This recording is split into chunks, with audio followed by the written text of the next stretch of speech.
Hello and welcome back to another episode of the Dan Podcast. I am your host, Angie Machado. Joined with me, as always, Beaver Blitz beat reporter, writer extraordinaire, Jake Hedberg. Jake, it's been a minute or two since we've had a podcast. How are you? It has. I'm doing fantastic, Angie. How about yourself? I am good. We're coming at you live a little later, hoping maybe we'll see a few more of you guys on. We lost Jake's lights. He's having some technical issues there, but we can still see you. Oh, we lost Jake. I'll be right back. One sec. I'll be right back. So live podcasting gets us a little bit off kilter here, but Jake will be back in just a second. I think they're having some power issues in Corvallis. But a quick rundown of the show before we get full on going. We really wanted to come to you to talk about the Pac-12 baseball tournament that is kicked off today down in Scottsdale. Beavers will be playing tomorrow morning, Wednesday at 10 a.m. They'll be taking on Stanford in the B pool of that bracket. We're also going to talk some recruiting. Oregon State has picked up another commitment for the 2025 class. And we're going to really kind of start talking about official visits and such that are going to be picking up and talk about that a little bit. And then we have a mailbag full of some good, even some fun questions here. So if you have questions as well and you're watching us live, make sure to pop those in the comments and we'll try to get to those as well. Anything goes. Jake and I are going to take any of your questions this week since we have kind of a shorter show lined up. But okay, Jake, so rewind a little bit now that we have you back. Last time we spoke, it was right after the spring game. So it's been about a month. Mm-hmm. We've had Moms Weekend. We've had Lake Shasta. We've had a bunch of baseball. We've had recruiting weekends. Catch us up a little bit. How is all the spring term going down in Corvallis? It's going pretty good. I mean, it's almost summertime, which is pretty crazy. Only 3 weeks left now in the school year, and pretty excited for the summer because it just means that fall camp's just getting closer and closer. I know, and you're going to be living down in Corvallis. This is for fall camp, so it's going to be fun. It's fall camp, as I've said, like every time I can talk about it, I love fall camp. It's my favorite time of year.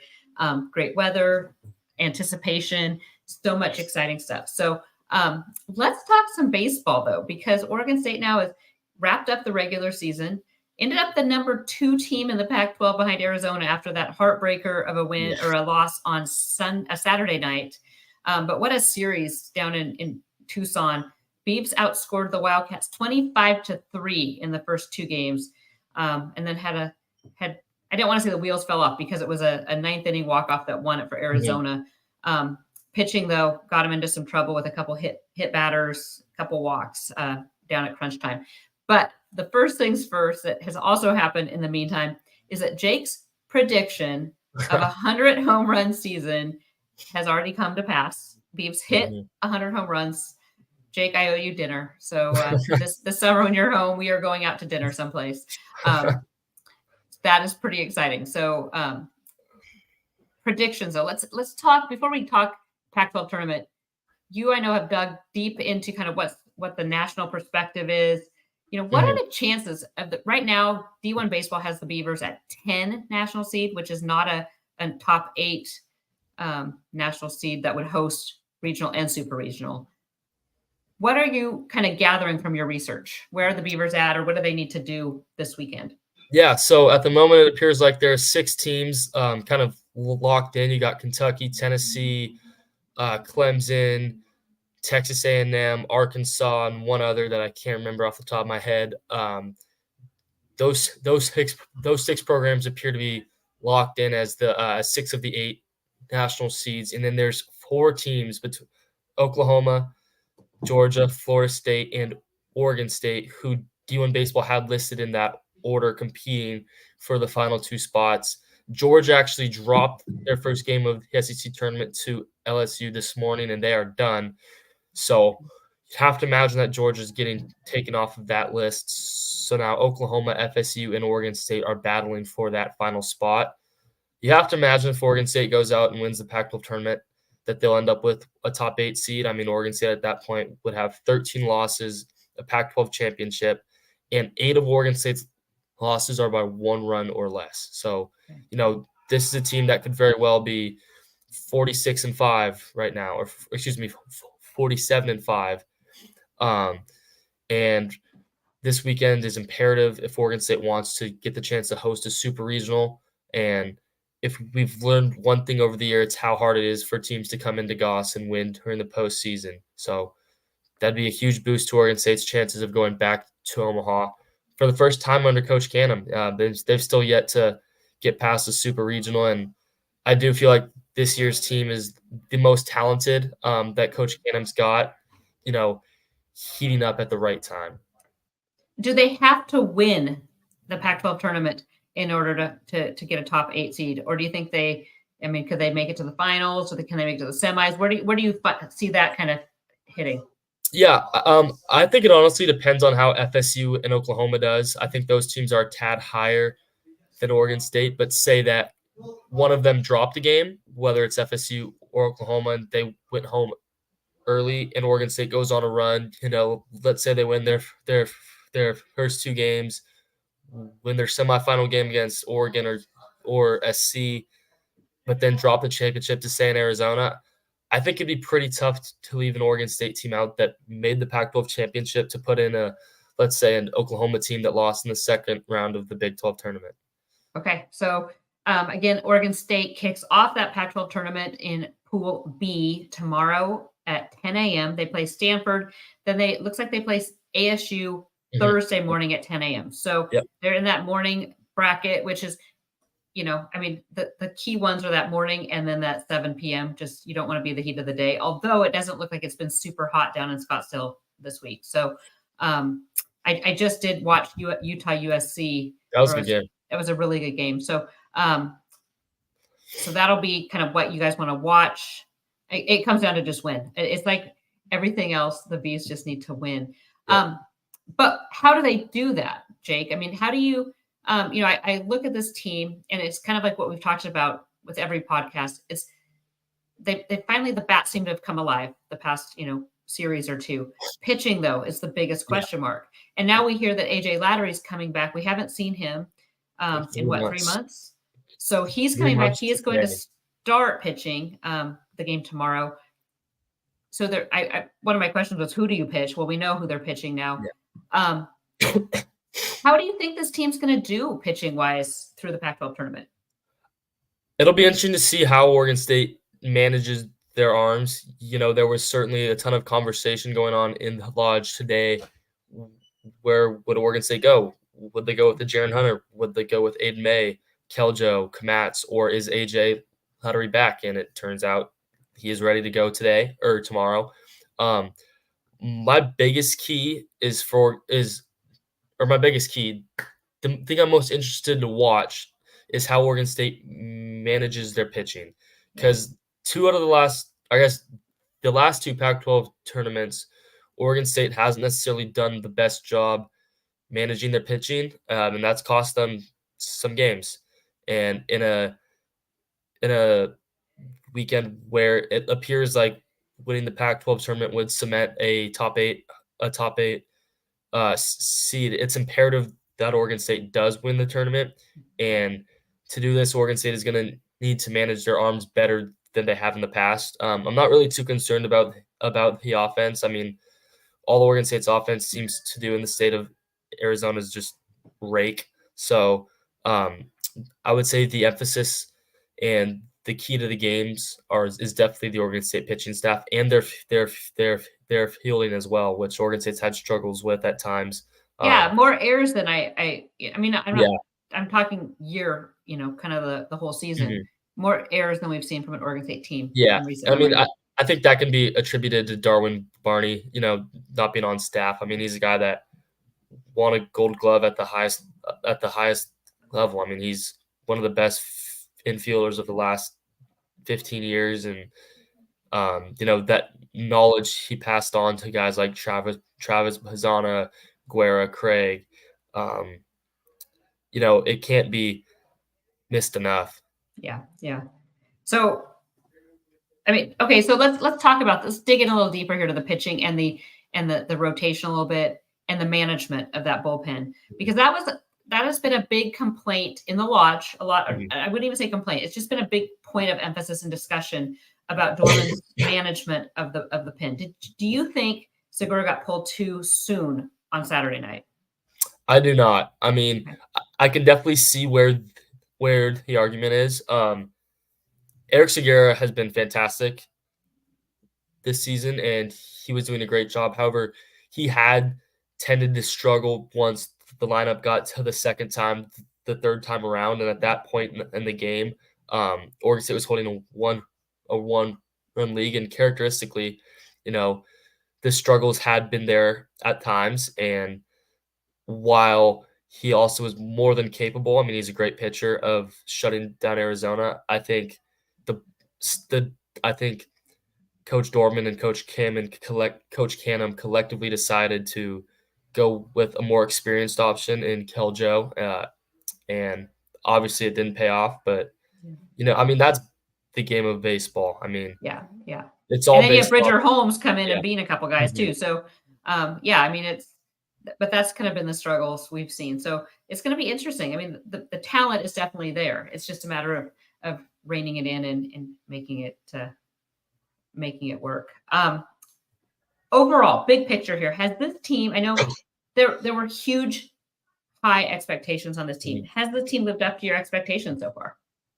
They've just about met him, I would say. I mean, the pitching's been about where I expected. It's not been super great, but it's been above average. The one knack again has been the fielding. I can't remember the last time Oregon State gave up this many unearned runs, and then the other thing that's kind of uncharacteristic of Oregon State teams is the inability to close out close games, or at least to come back and win close games. I mean, Bridger Holmes has done a fantastic job.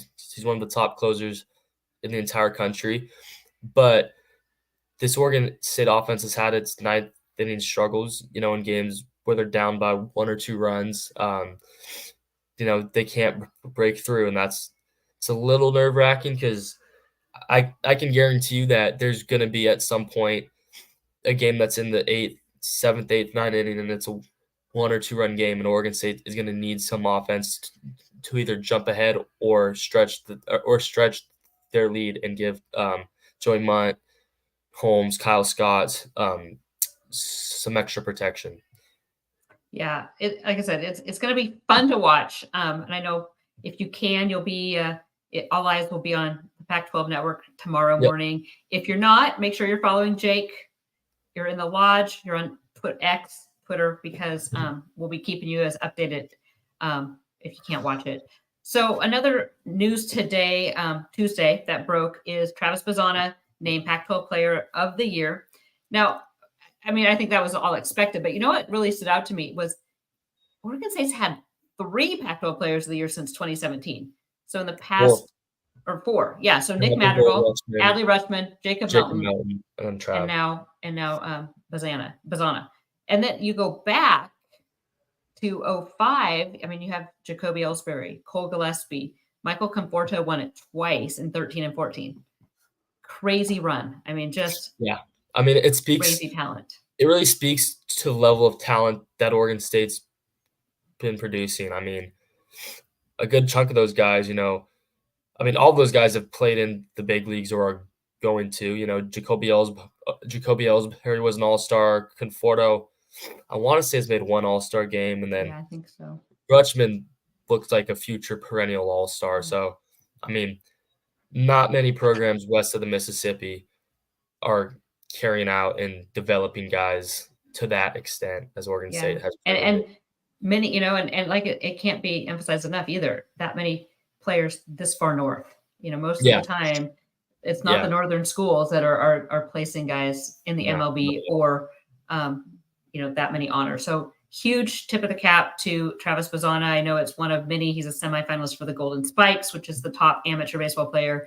And there is still talk of him not only being a first-round draft pick, but potentially going 1 overall. Can't get the cart before the horse, but how crazy would that be to have? That'd be pretty cool. It would be amazing. So definitely stuff to watch. A lot of excitement. I do think. Do you think Beaver fans have put a bunch of pressure on this baseball team just with all the down Yeah, I and it's mean, it's going to be this great year. Everybody's excited, but do you think that the expectations maybe got a little out of hand heading into the season? yeah, I mean, I think Oregon State just they need a national title so bad. Like the school, it just it really needs this team to make a run, just like um the girls basketball team did, to show the country that Oregon State really belongs as a Power Four conference team. And I do think has this team is Oregon State's best chance to hit that goal since the 2018 team. So Yeah, in the comments, Cecil yeah, Markley says so much pressure. Yeah, and I would argue that it's even more pressure for baseball than women's basketball because women's yeah, oh, basketball had no certainly, expectations heading into the yeah. season, whereas baseball, it's been kind of the I mean, talk is Omaha. Yeah, yeah, I mean, the mantra of this team is Omaha or bust. yeah, Championship or bust. Like they want it bad, yeah. and it'll be a very entertaining ride over the next month or so. I think the finals are about a month away, so excited to see I how it shapes up. exciting, Jake, but I think you might need to have your Tums or your Pepto or something ready because I don't think it's going to be easy It's gonna on be the a nerves wild for Beaver ride. Nation. It's going to be Yeah. wild. It's going to be wild. Okay, let's switch gears. We've talked some baseball, and it's like you said, there's so much excitement, so much anticipation, um, and hopefully a month of fun left to be had.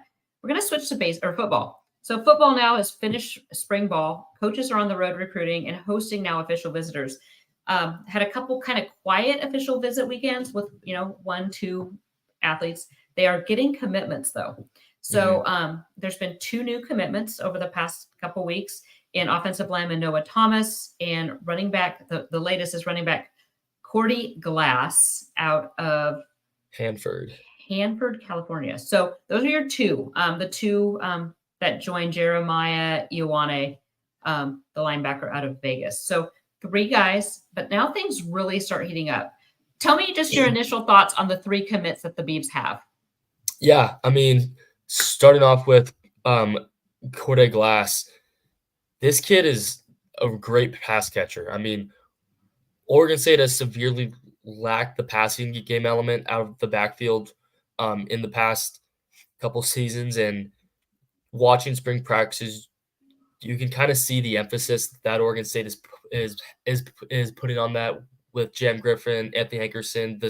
The screen game is a lot more um, evident than it has been in seasons past, and Glass is a player that fits that to a T. I mean, he's a kid who's got just over 2,300 rushing yards and 44 touchdowns, as well as 900 receiving yards and 12 touchdowns out of the backfield, which, um, I mean, looking at that, you kind of got to assume that Glass will be Oregon State's best pass catcher as soon as best pass catcher out of the backfield as soon as he steps on the campus next summer. Excited about that one. Was 24/7 rating just got bumped up from a low 3-star to an upper level 3-star. He had some good teams going after him. He had Zona, Washington State. Overall, is a solid get. Yeah, yeah. Noah 5'10", 190. So Yep. just for those that are watching and want to know his size, 5'10", 190. He did have Arizona, Washington State, Colorado State, Fresno State, Nevada. Yep. And we got Noah Thomas, a 3-star offensive tackle out of Vancouver, so kind of a local kid. He's kind of a under the radar raw prospect. Doesn't have the greatest offer list, but he's a 6'6", 275-pound frame. You got to imagine he can probably bulk up to 310, 315.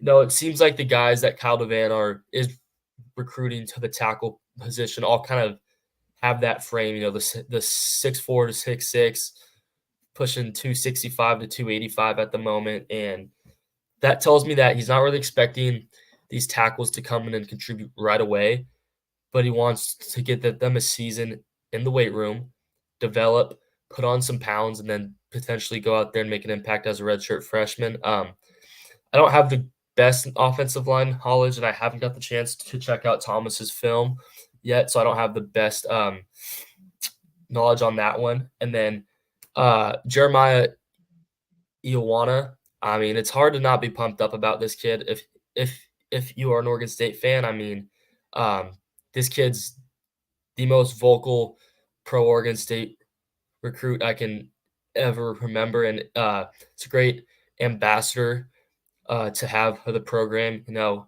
it's a talented kid too. He chose Oregon State over offers from Arizona State, Arizona, and schools like Texas A&M are currently pushing for him. Very talented. Didn't play this past season, and he's set to explode with his senior year. He's looked really good on the 7-on-7 circuit. And I mean, he's a guy that Trent Bray had a guy that Trent Bray picked out early of I think it was September of last year, built that relationship with them, and then Coach AJ Cooper came in and sealed the deal. Great kid, really excited to get Jeremiah on campus in January. Yeah, so there's been talk. I know fans have been like, especially with the Noah Thomas, commitment. It's these guys, I haven't heard of these guys. They're not 5-star guys. So Oregon State doesn't traditionally go after 5-star guys. So no, it'll be interesting to see their guys. This is living up to the get them in, get them early, build the relationships. These guys will get reevaluated. I mean, Corday Glass was actually just was reevaluated. So no, I think it's starting in the right direction. I don't see this being a huge class. Do you see this 25 being a huge class? No, I see it about 13 to 16 guys. And, kind of circling back to that last point, the 3 Oregon State players that got drafted, Tali Fuaga, Katana Odapu, and Anthony Gould, Tali had offers from Oregon and SC, but they were pulled. He was a low 3-star, very low 3-star. Out of a pretty bad Tacoma. Mm-hmm. Yeah. Anthony Gould had 1 scholarship offer, which was Oregon State. Katana Odapu was a walk-on. And those guys were the only 3 players from an 8-win team that was ranked top 10 in the country that got drafted. And I think that speaks to the, stars aren't everything. It's about coaching and developing talent. And good point. And then look at this group. Jaden Robinson didn't have a ton of huge offers. Yeah. Joshua Gray, he picked up offers, later in the game, but again, was a more development guy who actually gray shirted at Oregon State and came in a little later. I think when he didn't have the best offer list either, and then I think Gray had it was like 233, 234 when he actually signed as an offensive lineman. So so great reminder, Jake, because it's about development.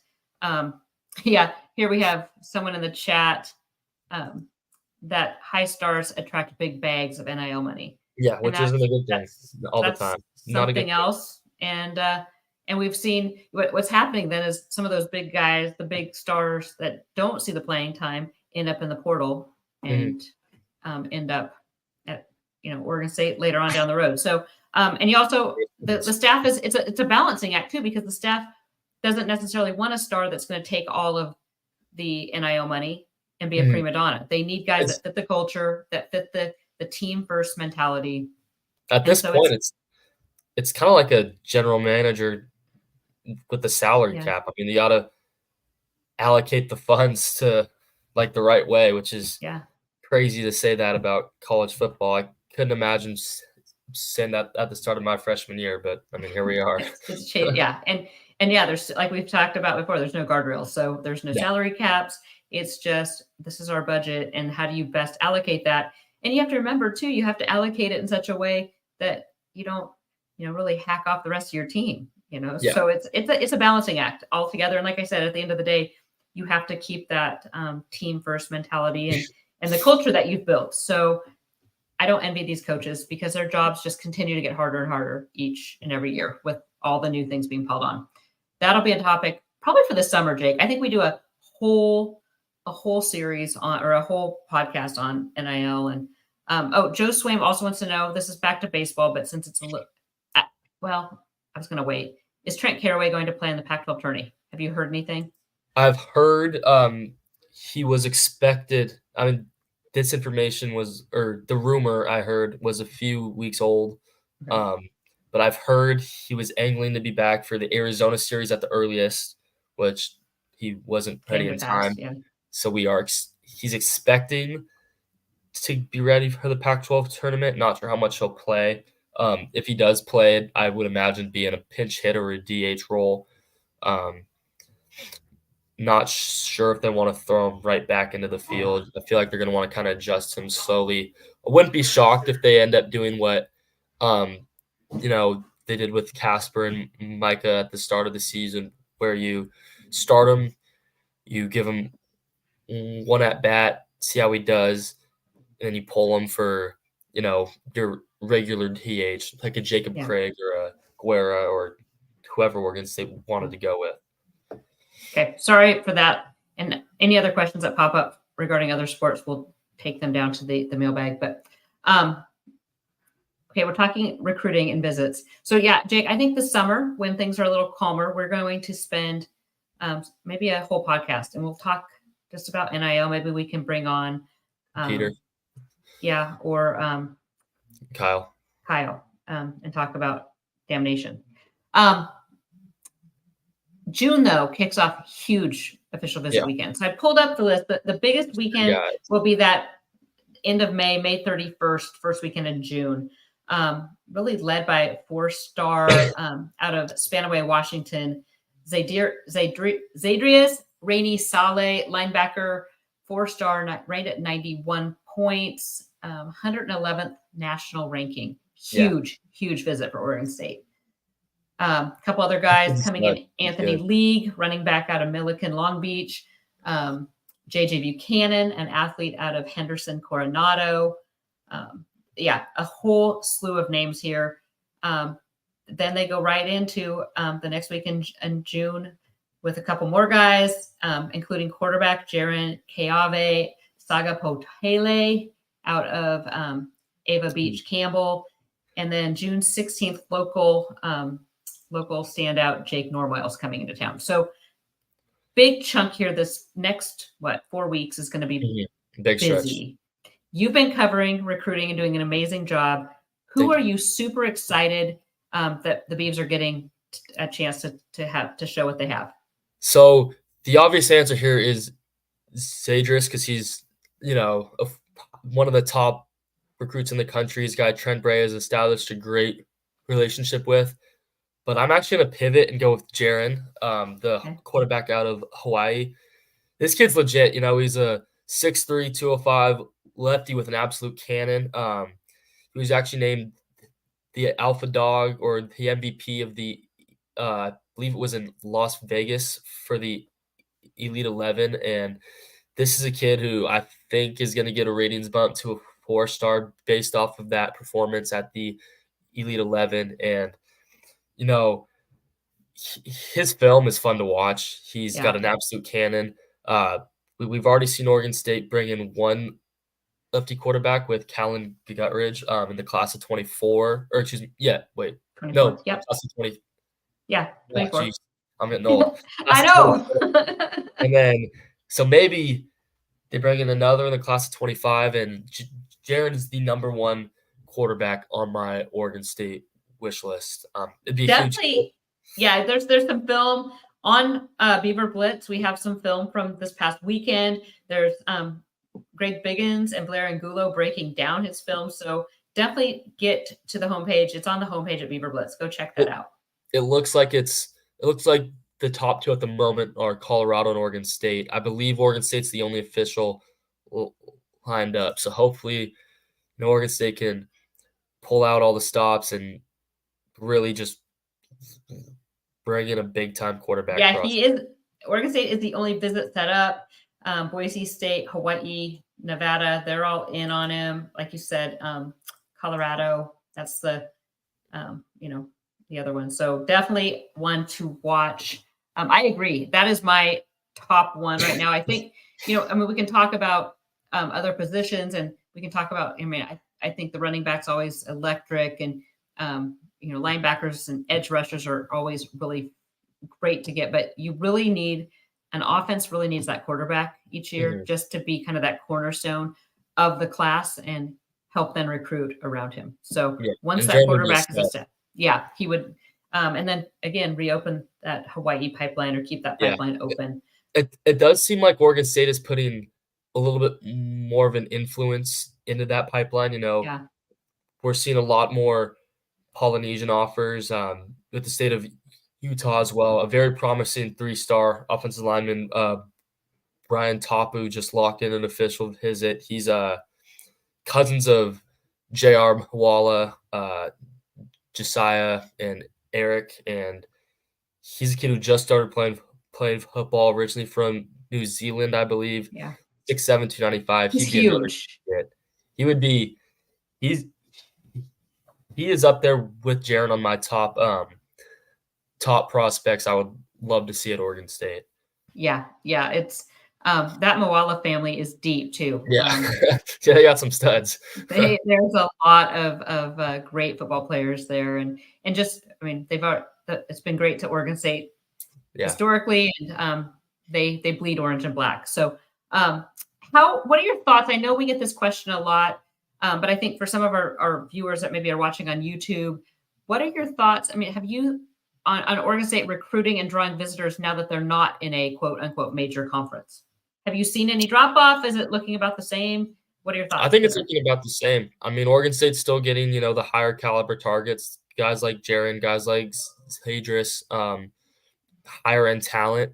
Granted, we haven't seen them really close the deal on a high 4-star yet, but they haven't really had the opportunity. I thought what we saw towards the end of the class of 24, being able to get guys like Exus Ayers, Malachi Durant, and Jordan Anderson, higher 3-star, borderline 4-star guys with bigger name schools going after them to either commit or stay committed. I think that shows that this staff has the ability to do so. But I think we're a little too early in the 25 cycle to really see it pay off yet. Expect that to change though in the next 2 to 3 weeks. It's going to change, and we've talked about. I mean, just the staff is built for recruiting. Trent Bray was Oregon State arguably one of their best recruiters under the last staff. You bring in Keith Hayward. You bring in Thomas Ford. Ford is going to be lights out. It's already paying off. I mean, two of those. I know. I do. Yeah. FSP kid. Yeah, because he has all the Washington ties too. So, no, Thomas Ford. I do think that the staff is going to really kill it on the recruiting trail. And like you said, Oregon State, it's not like it's not been a downgrade because they're typically in the running for those high 3-star guys. That's what you get. So, yeah, we're still yet to see a huge impact. I mean, Darius Clemens. I mean, that was a 4-star transfer. Tavita Pomey was a former 4-star that they were able to, but DJ Westlock. Yeah, I mean, transfers you kind of have to, there's a reason they're transferring. It's tough to gauge with transfers sometimes. Yeah. So, what are your biggest positions of need right now for the football team? For like this for upcoming 2025. No, for 25. I mean, I feel like quarterback's got to be the spot where Oregon State addresses.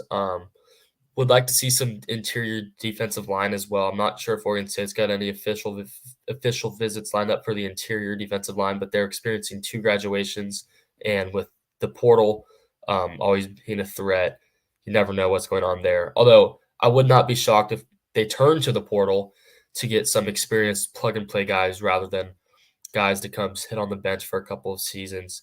But yeah, quarterback and defensive line are really the 2 that stand out.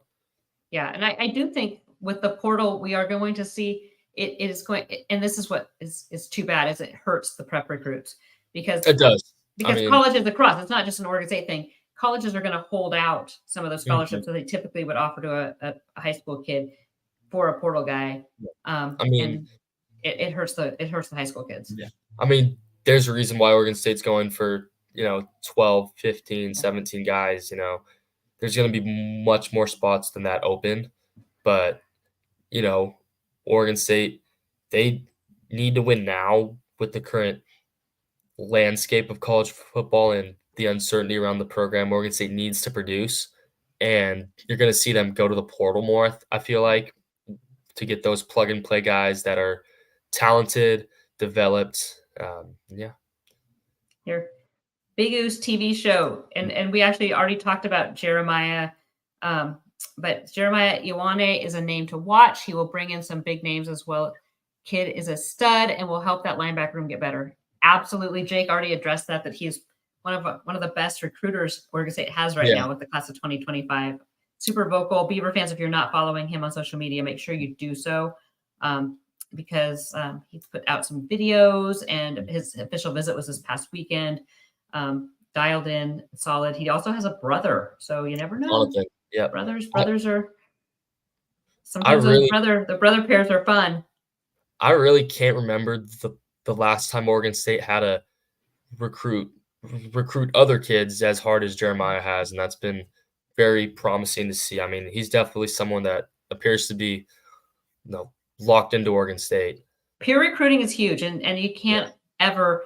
It goes a long way. It does, and a lot of times fans are not seeing what's going on behind the scenes. That most of the time these guys get their own little group chats going, and they're communicating all the time.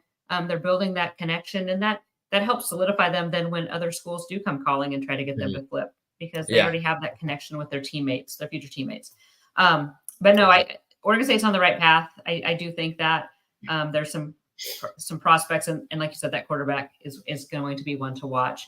But definitely, it's coming up in Beaver Blitz. It's not like baseball's done and we go on summer vacation. We have lots going on. Immediately, we have JP's weekly walk-off and baseball coverage that will be hopefully running through the next month, through the championship in Omaha.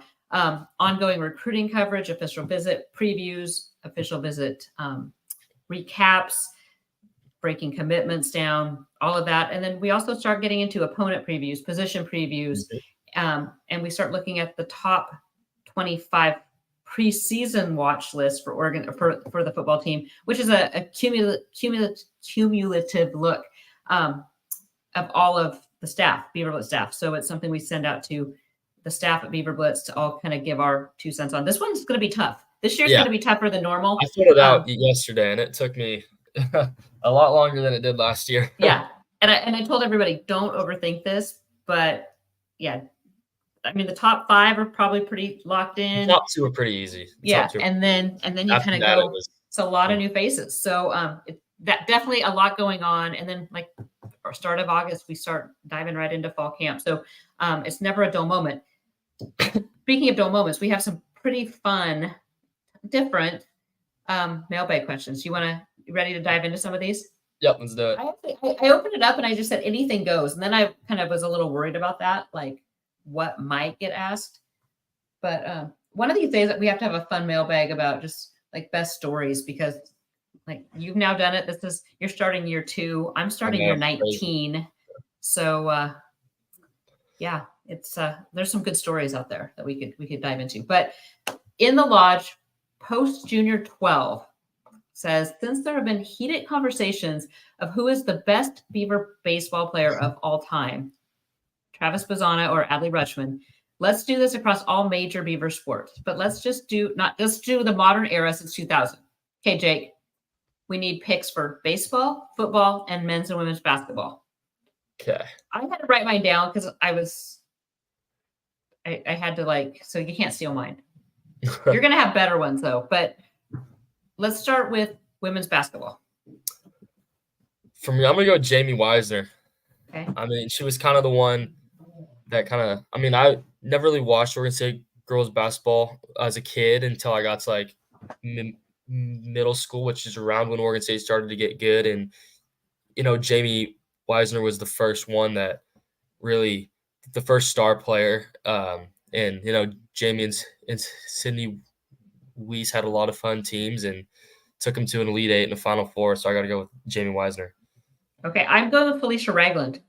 And then I couldn't remember if she was pre-2000, but she's just the one I remember of being she was all everything. But I'm anxious to hear what some of our viewers and then on Blitz, what you guys have to say, so we have Wisner and Ragland. Okay, men's basketball. This is where you're going to probably. Yeah, it's a tough one. So I've got a few favorites.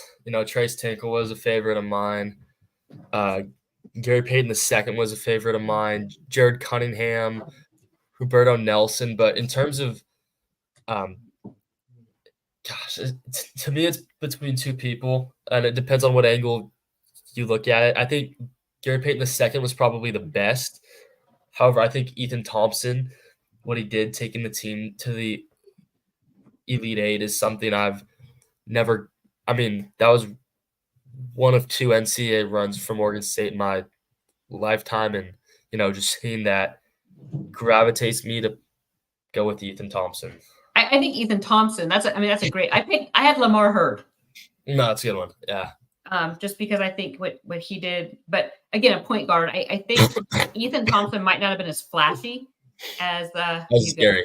No, he was so much fun to watch. Yeah. I mean, Gary Payton II. Well, yeah, I mean, he was by far my favorite to watch. But I think as far as leading the team and being a complete floor general, Ethan Thompson hands down. I mean, Thompson took the team to the Elite Eight that was less talented than the one that Payton took to the tournament. So in the comments here, Clint Moses has Jared Cunningham and Sidney Weiss as his great choices too.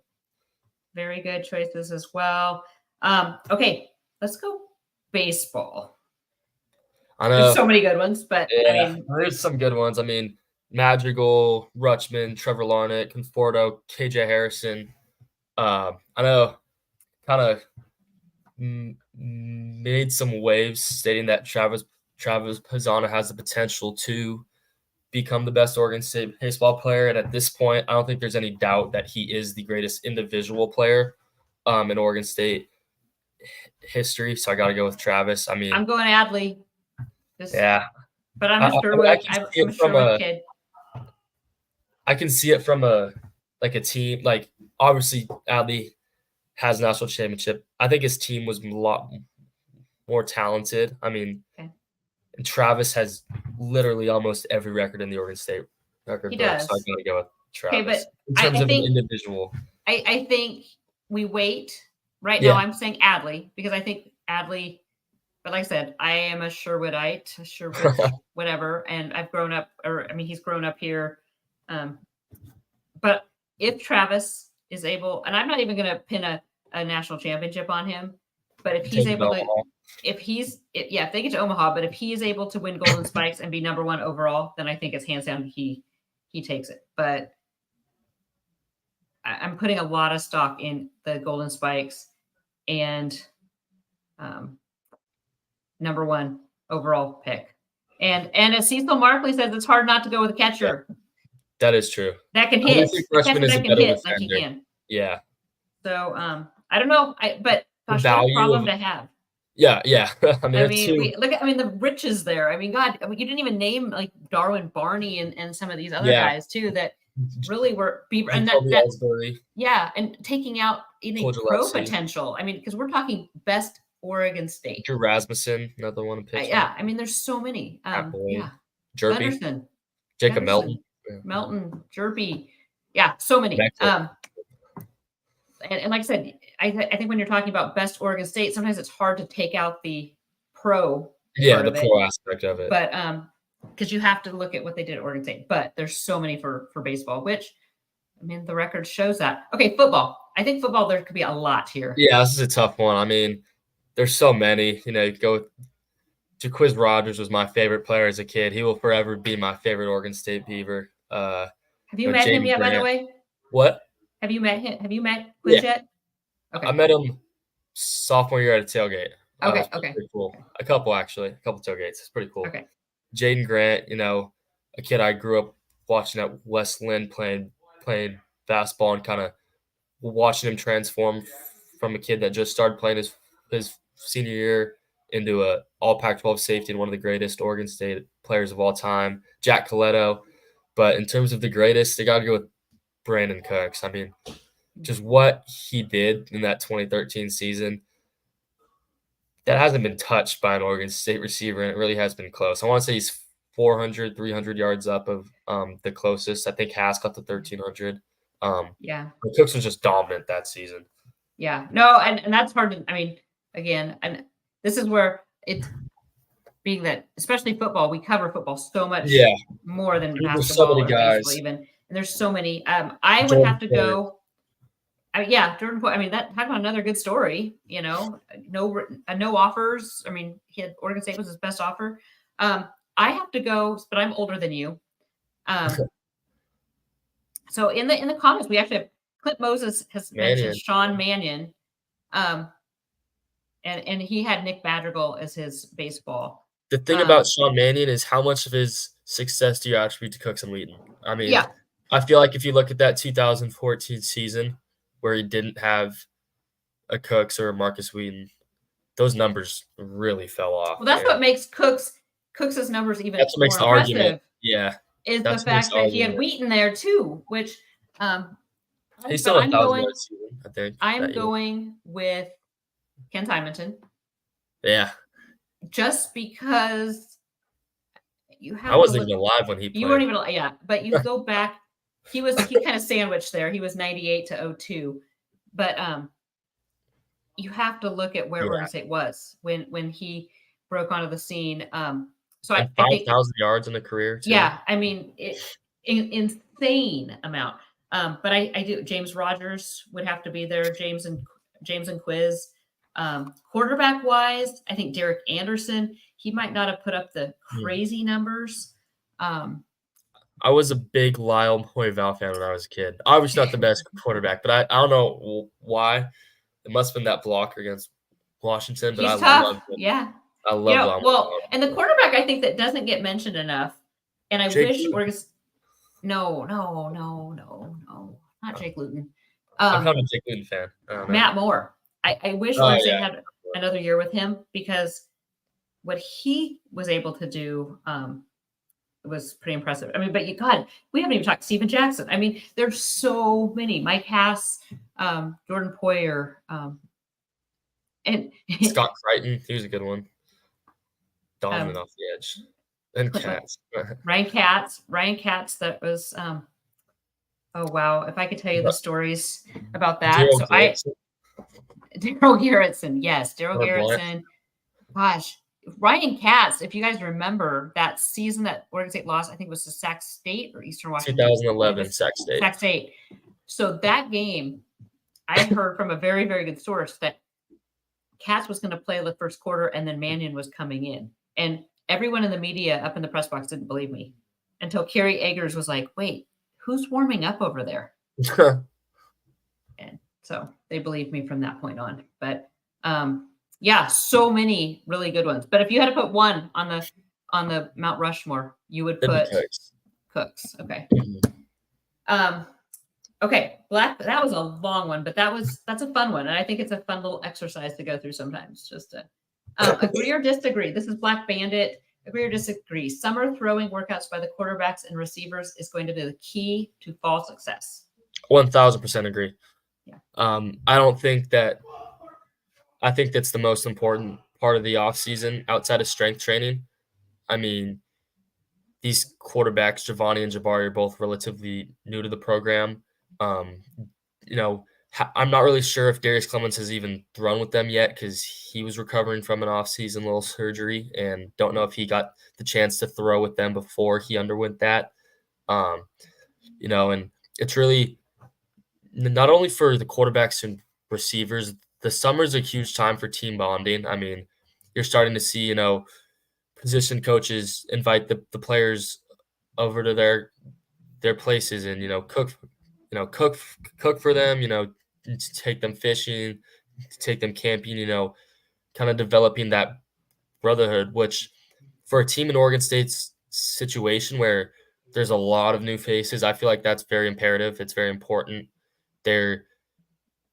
That gelling and connecting needs to happen because, you don't want any egos in the locker room. You don't want any fights, clashing between players. And I feel like this summer is an important time to kind of gel a team together as one because, coming into the offseason, you have 115 players.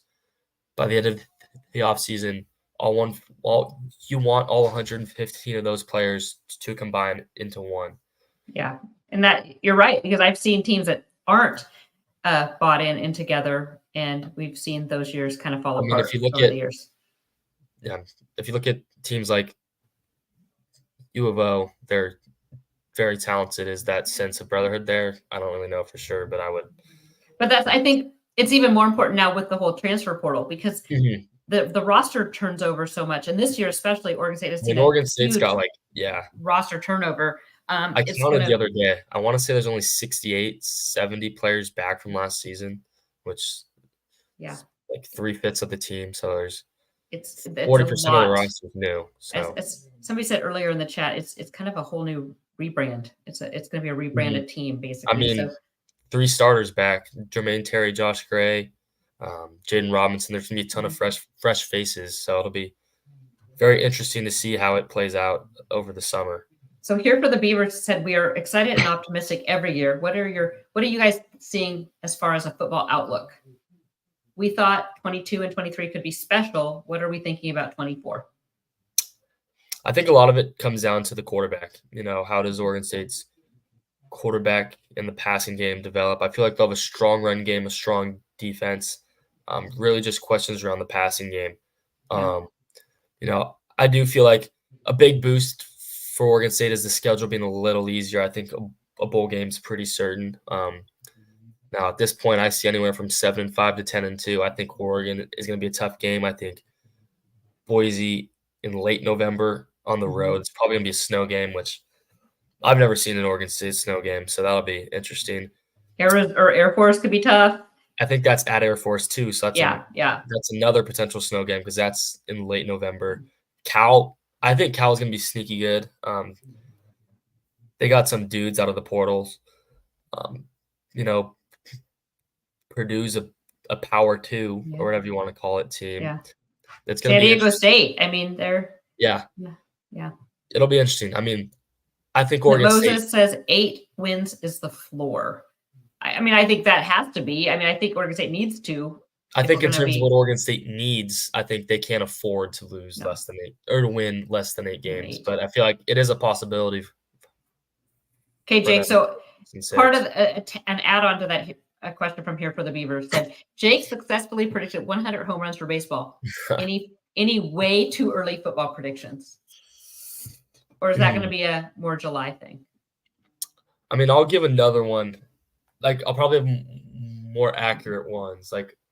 But like a far out bold prediction is Anthony Hankerson has a 1,000-yard season. Okay, there we go.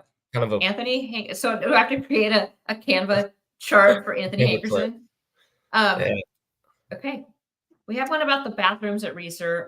I have not heard about fixing the bathrooms at Reser. I'm not sure what they're going to do about that. And I think part of that stemmed from the fact that they shut down reentry. So I think a lot of people would go at halftime and then use the porta potties in the parking lot. And now everyone's stuck in the state. But that's way outside of Jake and my pay band. Yeah. So I have no clue about that. Dad of 2 Beavs. Okay, Jake, this one has me wondering here. I saw this one. Dad of 2 Beavs said, is the Shasta rumor true? I know what happens at Shasta stays at Shasta, but I'm hearing that some kid in a Beaver Blitz t-shirt pounded a beer for every Beaver home run this season and then ate 41 hot dogs, one for each Beaver baseball win. If true, this guy is a legend. Cannot confirm or deny. There is not many Beaver Blitz shirts floating around. I mean, I have one on right now, but there's not many flying around. So just make the brand proud, Jake. That's all I ask. Shasta was fun though. Yeah, it was a good time. Okay. I never went to Shasta. Yeah, got one more left next year, which is crazy. But I know. I went to my dentist today, who happens to be a Beav, and his wife is my hygienist, and your fraternity brother with their son. So yeah, I got to hear a couple little Shasta stories. Okay, this was fun. We talked a lot of Beaver baseball. We talked some recruiting. As I mentioned earlier, it's a great time. Don't think that the lodge gets quiet or that we shut down for summer. It's actually almost as busy now with football recruiting going year round, and then baseball. So hopefully, my fingers are crossed that we have a lot of JP's weekly walk-offs and lodge threads. Gosh, our lodge threads this past Arizona series were over like 4,000 to 5,000 views. It was crazy. So get in. It's a great chance to talk with other Beaver fans. You can do it from your phone, or you can, as you're watching, it's fun. And then we go, like I said, all of June is going to be official visits. And hopefully my little tagline in the lodge, I think there was a lot of people that didn't know this, but to give you guys a little heads up that a commit is coming, I'll post are we ready for fun or ready to have fun little teaser thread. So make sure you stick there to keep up on any commitments coming, but we have a lot of fun stuff planned. We'll be back again next time to talk some more baseball, hopefully, and recruiting and commitments on the next episode of the Dam Podcast.